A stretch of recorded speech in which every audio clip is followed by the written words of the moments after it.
Muy buenas tardes, tengan todos ustedes bienvenidos a una sesión remota más de Estante. Mi nombre, por supuesto, es Axel Barceló. Estamos transmitiendo desde el corazón de Coyoacán para todo el mundo. Pero el día de hoy estoy muy contento porque tengo una bandota. Ustedes todavía no escuchan el disco, pero yo ya escuché el disco que está a punto de salir, Turn It On. Estamos hablando desde de Romero. I don't know, that is the way we would pronounce it in Mexican, right? Romero. Yes. But I bet you don't pronounce it that way. Properly. That's the proper way to pronounce it. Exactly. Romero, directly from Melbourne, directamente desde Melbourne para el mundo. Welcome, David. Welcome, Alana.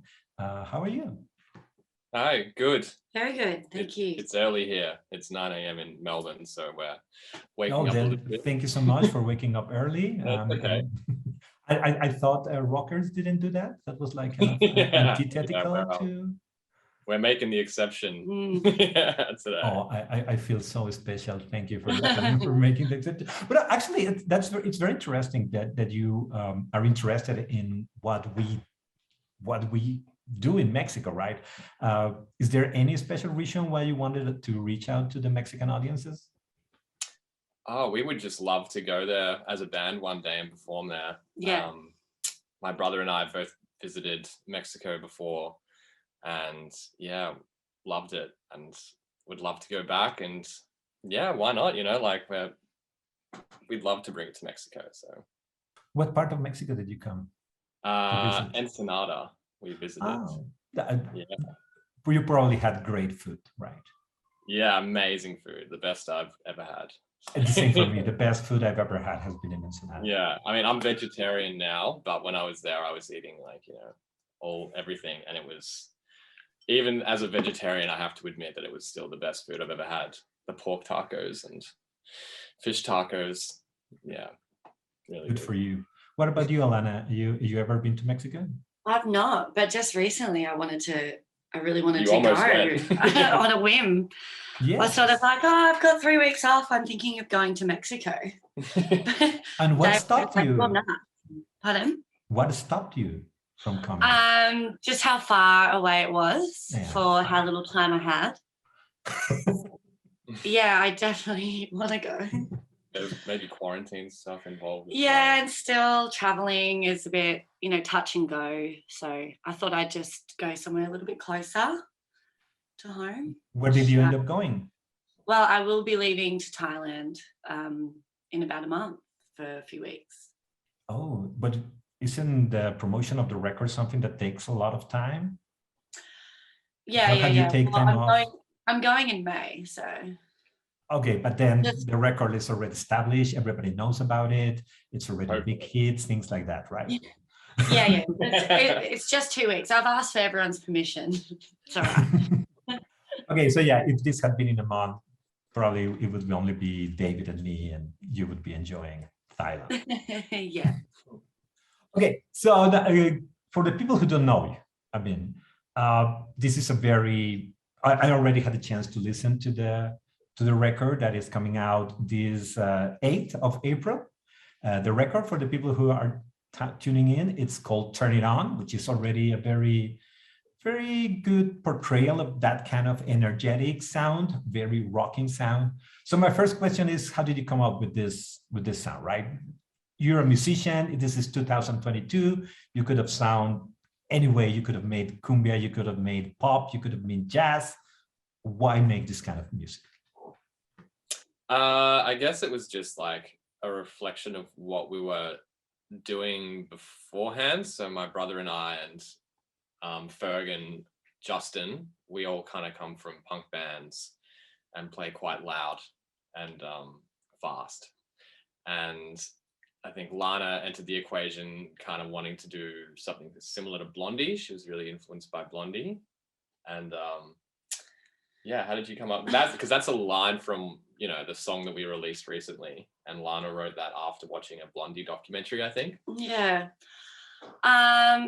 So I was watching a documentary, and then it was about Debbie Harry, and I just thought that the lady said, you know, she just gets on stage and she turns it on, and I thought, oh, that sounds cool. So I just went to the keyboard and wrote a song called Turn It On, and then I hadn't even met the guys yet. Yeah. And yeah, I brought that song pretty early on, and yeah, that's how that song came about. And then our friend Sunny, he was the one who told us that we should call our album Turn It On. Yeah.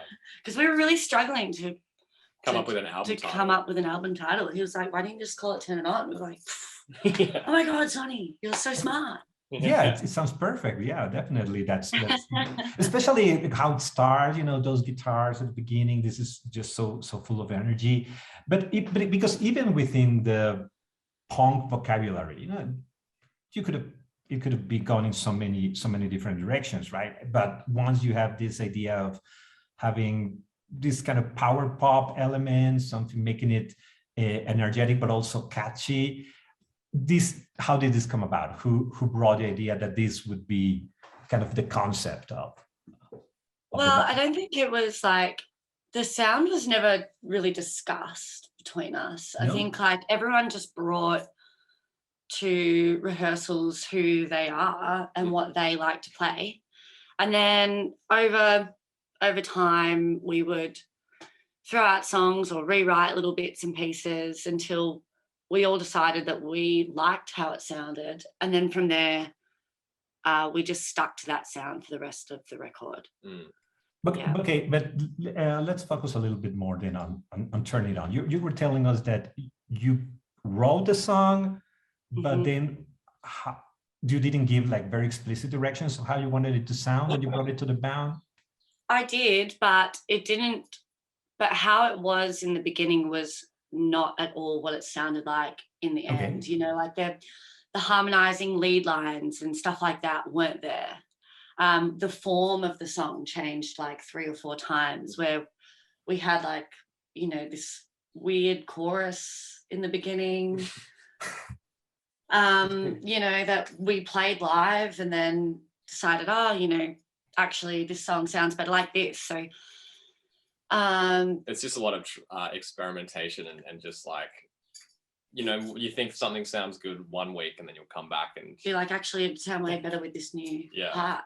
So like I brought the skeleton of the song there, but then we completely ripped it apart. We fleshed it out from that.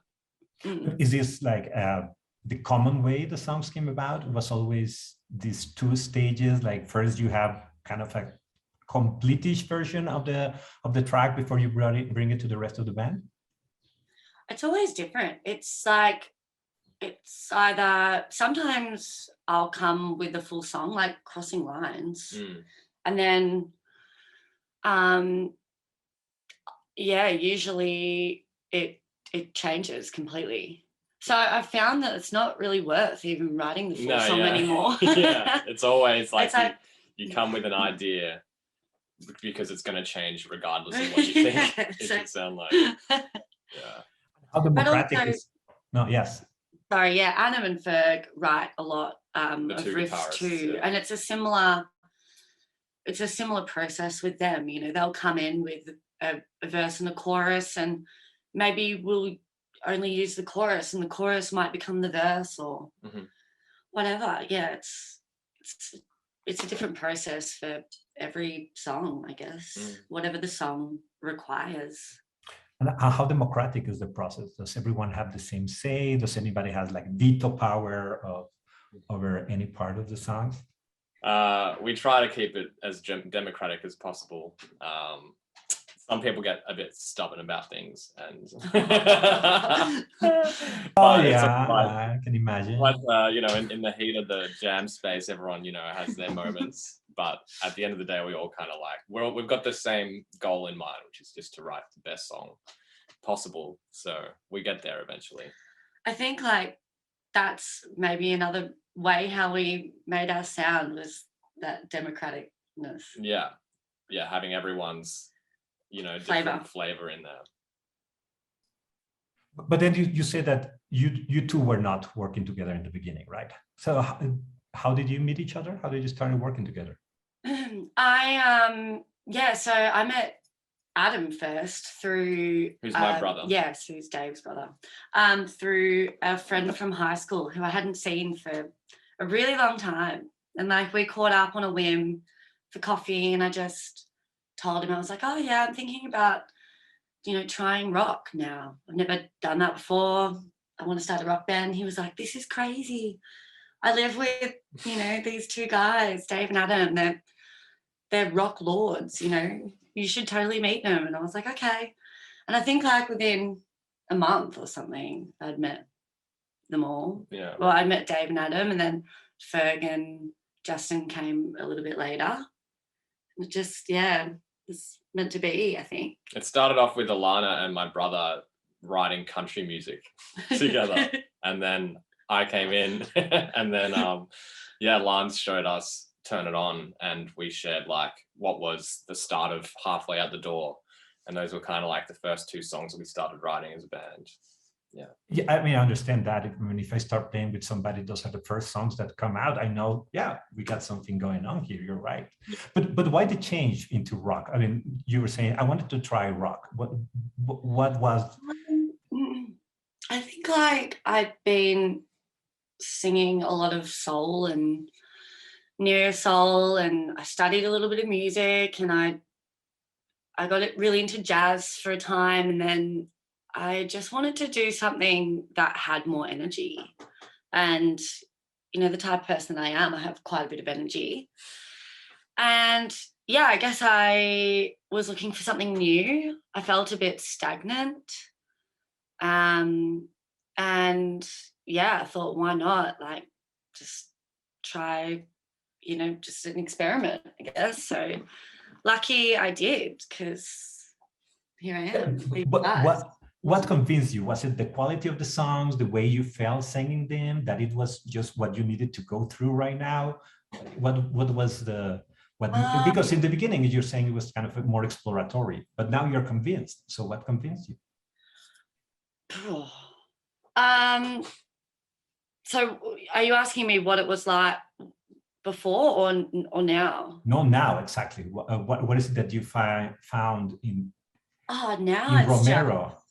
Now it's like singing is with Romero is completely different. It's a fantastic feeling, like belting and really letting out all the energy within, and that just it feels so good. It feels different to how you would sing jazz, where it's restrained. You're not restrained in a sense, but I guess so. That's a good word. It's just a different feeling. But there are some differences that are good, and there's some differences that are bad. So it had to be different good in some sense, right? Oh, of course, absolutely. Yeah. I can say, I guess. It's a great feeling. And what about you, David, and the rest of the band? What did you find in Alana that you said, well, this is something that we couldn't have done without her? Oh, like so much, the just meeting a singer, I think, is so rare. Well, it is in Melbourne where we are. Like, there's not that many amazing singers just kind of wanting to start bands. They've kind of already established themselves, or I don't know. They're just it's such a rare thing to have such a good voice, which I think Alana has. All the ideas we thought. Because we, every band that I love and grew up with, like there's always like a really strong vocalist who kind of carries the emotion of the song. And I listen to a lot of soul music, and, the singers can really transport a song to the next level. And I think that we're able to do that with Lana, which is really refreshing. It's really special. I haven't been in a band with like a singer that's really, really good before, so it's very cool. Yeah, you're right. I mean, that in rock music in general is kind of like the weak link usually. Yes. Well, and I think there's like a real commonality here with bands in Melbourne, where a lot of bands just kind of talk over the music, which is good, like in its own sense, but like we're trying to create something more melodic and I don't know, different to that, which I think makes us unique as well. I mean, we know very little about Melbourne here in Mexico. So how does Romero fit in the scene? Are you you're starting to sound like there's not a big rock scene, and even within Oh, that scene, Romero stands out. no, there's a big rock scene. There's definitely Okay. a big rock scene. There's like a big there's a couple labels like, you know, King Gizzard and the Lizard Wizards from Melbourne, Amel and the Sniffers are from Melbourne. And yeah, there's like a lot of bands surrounding that scene who've kind of, you know, brought those bands to the, you know, those bands are around because Melbourne's got such a strong local scene. As to where we fit in it, it's kind of hard to say. Like there's little factions usually associated around the different labels that there are. And yeah, we release our stuff through Cool Death, so kind of in their family, I suppose. And what is particular about that family? What is there like a sound associated to the label, or it's more a community? More of a community, like, you know, it's all DIY. So Coco and Bradford that run that label, they do it all in their own time, and yeah, just put a lot of work into making things. Not only, you know, they hunt stuff that's kind of unique, and they usually release a lot of heavier stuff.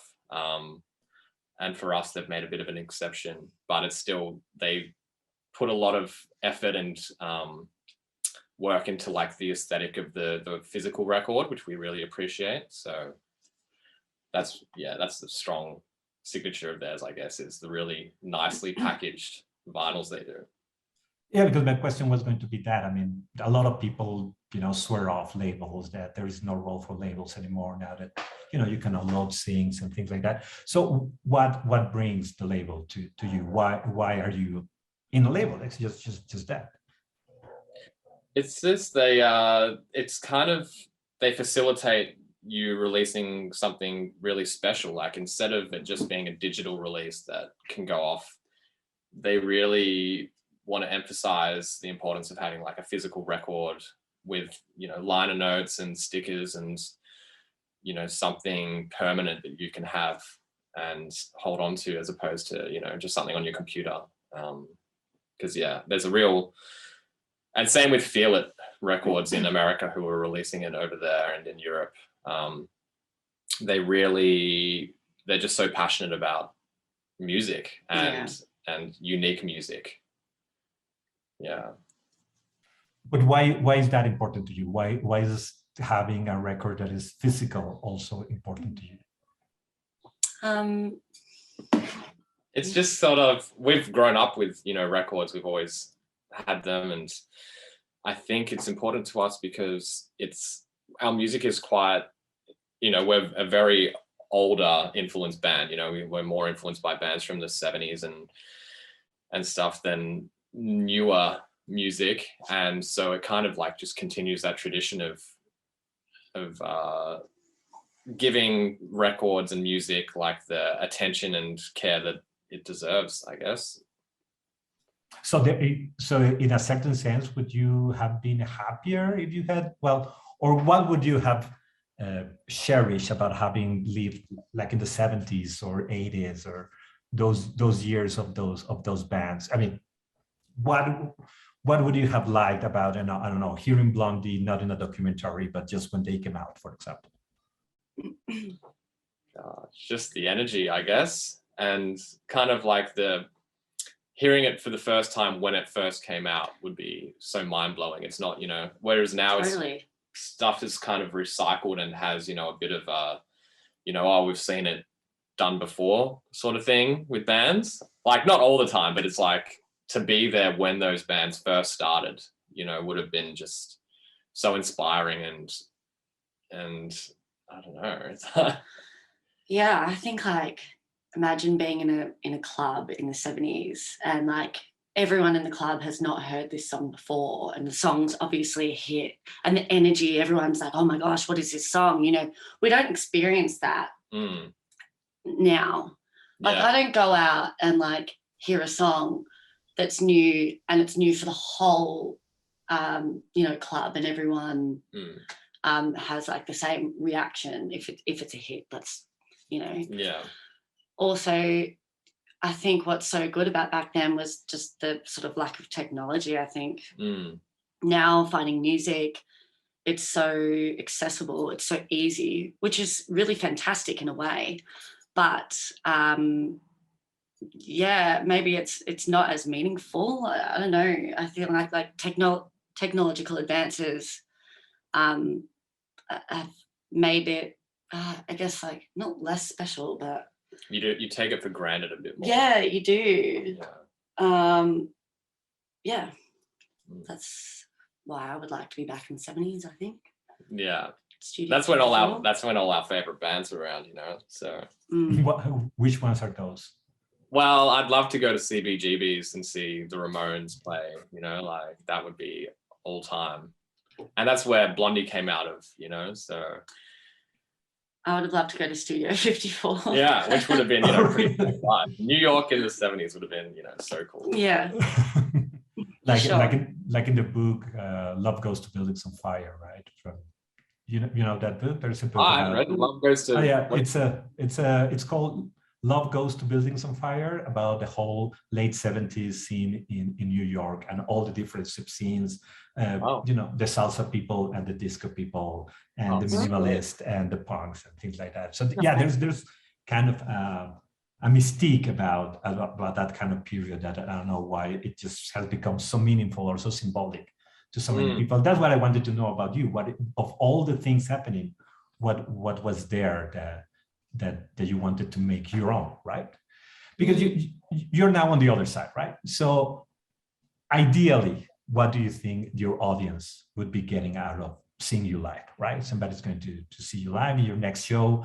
And if things go perfectly, if things go as you wish, what would they be taken out of your concert? I want people to just have an emotional experience, I think, where, you know, maybe they've connected with the music or the lyrics in a certain way and they can kind of just get into the moment and just, you know, feel something from the music. Yeah. Me? Yeah. I thought you were going to say something. It's still so early, sorry. No, worry, I'm on the contrary, thank you. Yeah, I think I want people to feel a rush, you know, whether it be, I think just from the energy. Yeah, I just want them to feel a rush, a bit of tingling sensation. I think that's what I want. Yeah. Like when I was going to see rock bands when we met, and I was going out and sort of getting a taste for the scene, and that's, you know, how some bands made me feel. Just really special moment. Yeah. And how do you contribute to that? What do you do to try to make sure that it becomes this rush, this special moment? I think we focus a lot on just writing the songs and then trying to play them perfectly live. Well. There's not much. We don't put too much thought into like, yeah, oh, we're going to do this on stage, or we're going to, you know, do a certain thing to, you know, engage the audience or whatever. Like, we really want the music to just do the connecting and for people to respond in whatever way they want. You know, maybe they want to dance, maybe they just want to, like, you know, stand and feel the lyrics or the music, you know, whatever they want to do, as long as they're kind of having a good time and having an experience. Yeah. How did you reach this desire? I mean, did you try something else? Did you try writing very sad songs and maybe do something very cathartic, or on the other hand, make something very, very cerebral? You know, maybe not take inspiration from Blondie, but from, I don't know, Talking Heads and television, and make it more brainy.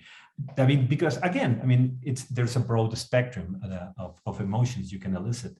What is it about this energy and rush that you think is the one that you want to portray? I think it is quite cathartic, you know, like we are all very, you know, emotional, sensitive people, and to play stuff that's fast and energetic kind of gets that feeling out, you know, like there's a certain feeling that comes from playing songs that are quite fast and soulful at the same time. It's a release. Yeah, it's a release. And I don't know. We do write sad songs from time to time as well, and I think we're trying to do like a middle ground of soulful and emotional, and energetic, and to give that rush as well. Yeah.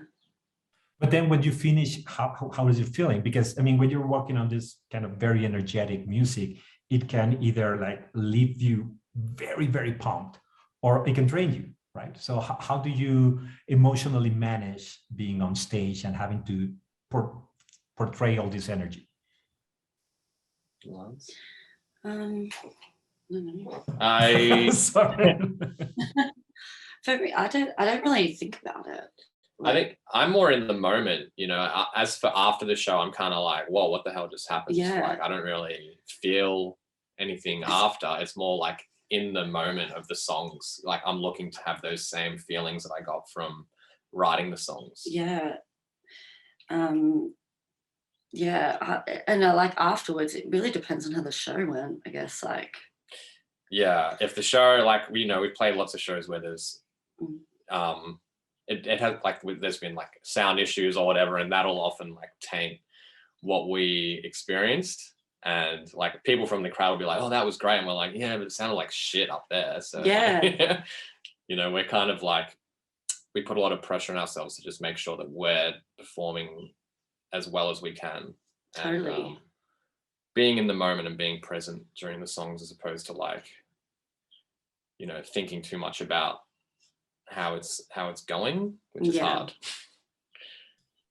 So Alana was already telling us that you studied music academically, right?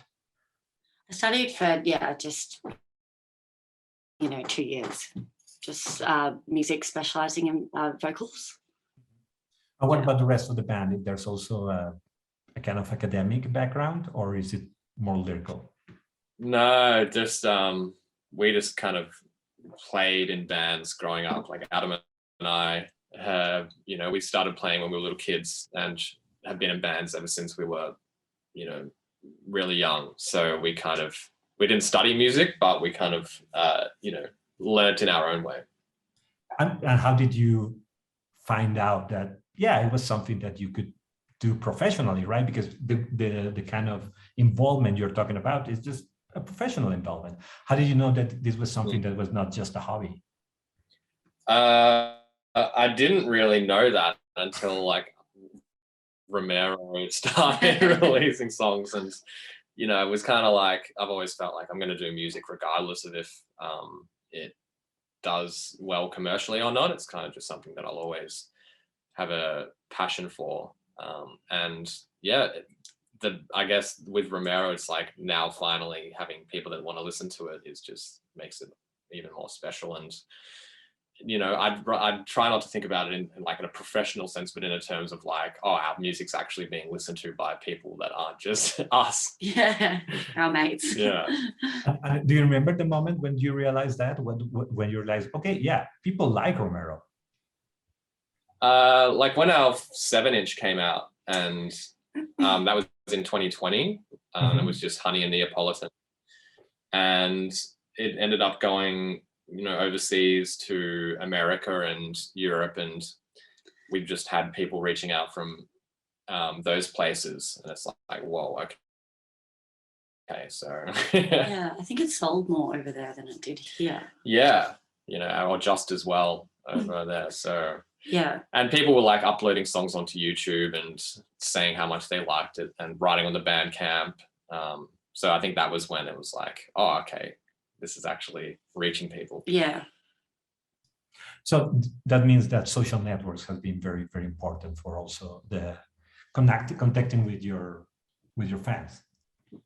Totally. Yeah, Bandcamp and YouTube, and also kind of the record scene connections that Cool Death and Feel It have helped kind of establish. Like they send the records out to their trusted or known connections at different places all over the world, and that's kind of its own system as well, which is really helping.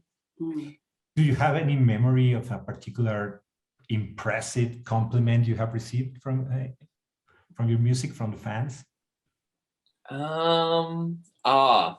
there's a comment on a video, like a YouTube channel uploaded our 7-inch, and then someone commented like, "This made me cry. I'm on a downward Oh trajectory." my gosh, yes. I saw Yeah, that. I'm on a downward trajectory, and this has really picked me up or something, and that was really special. Yeah.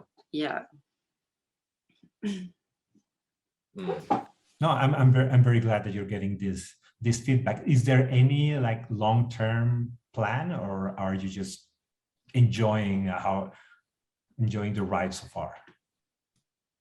No, I don't think there really is. I think we want to tour as much as possible and hopefully do some international touring. But at the moment, I think we're all really keen on starting to write album too. Yeah. Like that's where we get the most joy, is from the writing process. Mm-hmm. So we're, in talks about when we're gonna, knuckle down for a couple of weeks and start writing a new album. Yeah. But why albums and why not singles? I think it's just cooler to have like a body of work that people can listen to. The more songs, the better. Like we want to and we've got so many ideas as well. Like we can't just write one song and then that's it. Like we've got, so many that we want to do. So yeah, I don't know. I've just never thought about releasing just a single. I've always thought we've done. If you start, 5 times. So I've always just thought if you start writing songs and you put it out as an album. It's just the only way I've ever thought about it, I guess. Yeah, it's like if you ask people, you always ask people like if they like a band that you like, you're like, oh, what's your favorite album? It's kind of like a marker of a period or like time, a style that the band does. So I like that as like a reference point. A reference point to what the band is doing at a certain point in time. Yeah. Okay, so then what do you think Turn It On is saying about where you are right now? Well, that's got all our early, like the very first song we wrote as a band, and it's very fast and loud, and I think it's just showing, the initial energy that we had when we first got together as a group and realized we could make something out of our very different backgrounds. But the album also, I mean, if you're saying that albums are kind of portraits of where you are as a band, then what does the album say about where you are? Not just the single, but the album. It'd be interesting to hear what other people have to say. Like, I think for us, we're kind of, because we're so in it, it's hard to know. But I think it's like, it just has a lot of excitement about it, I think. And, like naivety, I guess, of like just writing songs and not thinking, we did reformat them a lot, but that was, a lot of them were written 2 years ago and even earlier. So we were in a bit of a different place. A lot of them were written pre-pandemic. Yeah, totally. So they've got a lot more optimism. Yeah, there's not like, there's definitely like a sense of melancholy at times, like with the lyrics, but because the songs were written pre-COVID, like there's sort of not about to face, like being expressed in that music. So yeah, it's interesting. We're very fresh. We're not as weathered. I think whatever we write next will be quite, it'll be a more, I guess, darker emotionally, not like, like heavier or, more minor chords or whatever, but it'll be just like a bit more reflective. Yeah, definitely. Like we've already got, what we've begun writing at the moment is definitely a bit darker. Yeah. But the album is still coming in a week, right? So are you going to have a hard time when you go on the road and you have to play the songs, moving back like emotionally and mentally to where you were when you wrote the songs in order to interpret them? Are you going to be like, oh my God, this was the old us? I mean, we want to play new stuff? I don't think so. I think like when we get out there and you know, see the reaction of people to the music, that really just, it gives it life. And we've noticed, like, because we've spent a lot of time, we've only released, you know, there was only 2 songs out for a long time while we were playing shows, and the rest of the set is all songs that people don't know. And you'd see the difference in, like, you know, the songs that people don't know, and then when the songs come on that people know and they're singing the lyrics back to you, it really gives it a new life. And sorry to interrupt. No. And I also think that like these songs, they may be old, but they're still, you know, they're there for a reason. They have a special place in our hearts, regardless of how old they are. So, we may have grown older and moved on and want to express something else, but still these songs are a part of us. And so I think therefore we'll be, you know, giving these songs the energy, no matter how old they are. Yeah. Thank you so much. Is there anything else that was left unsaid that you want people from Mexico to know about Romero? I don't know. Like, I hope everyone loves it, and like, we'd love to come over. Yeah, we'd love to see you. Yeah. And play for you guys. Yeah. Okay, yeah, I hope your dreams come true and we have a chance to see you live. Actually, I really like the album, and actually I invite everybody who's listening to the interview to check it out when it comes out. Again, it's April 8th, and so that means we have to still wait for new singles, right, coming from the album. I think we will be maybe releasing the first track along with the album, or like announced maybe next week. Yeah. But we just released our newest single last week called Halfway Out the Door, with a music video that you can check out as well. Yeah. Exactly. So stay in touch with Romero, or Romero, I don't know. Again, how? Thank you so much. You're very welcome. I'll say goodbye. I am Axel Barceló. This is Estante Grita Radio. Thank you so much. Thank you. Thank you.